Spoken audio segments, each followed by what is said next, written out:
I'm Julia. I'm Almy, also known as Apocalypstick. You are Anyroads, right? I am. We wanted to talk to you about the end of summer and how to cope with that and how to maybe have a last hurrah and how we can help you get ready for college again. Or for the first time. Yeah, who knows? Not judging. I feel like there's different animals here. You can either have a fling, just have a summer fling, or what if you've already been having a fling since like June and now you're gonna have to break up, and that's tough. That is tough. You know, there's always Skype, but there's always meeting new people too. I have a feeling once you get into college and meet all these new people, your fling might kind of get smaller and smaller in your mind. I think we should also talk about how just because the summer's ending doesn't mean that it's not going to still be really great and fun for you. You know, sometimes you get summer blues, but I think it's a really good opportunity for you to have fun in a different way. There's little things that you can look forward to. It can be scary and intimidating to meet new people. It can also be very exciting and weird in a giddy good way. Sometimes the people that you meet in college are the people that you're friends with for a really long time. No pressure. No pressure.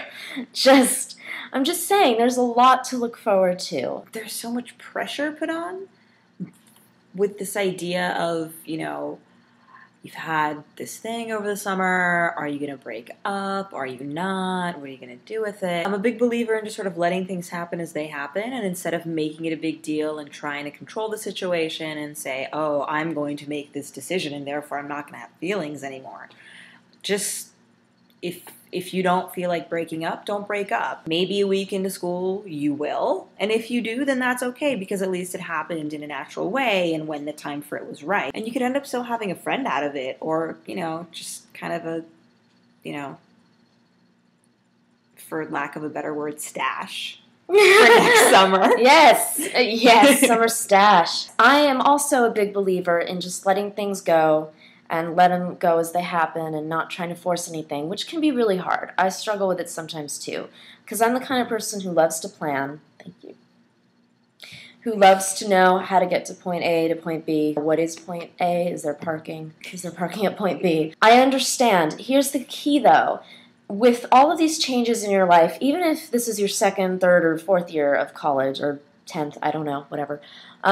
It's still an exciting and new time, and you don't need to add any more drama to your life by talking about a relationship shift. You're going to have enough drama. Yeah. It's college. It's especially if you're living in a dorm. And if you find that it can work out, if you guys are cool with Skyping and G-chatting and seeing each other every few months, then that's great. But don't put pressure on yourself to make that happen.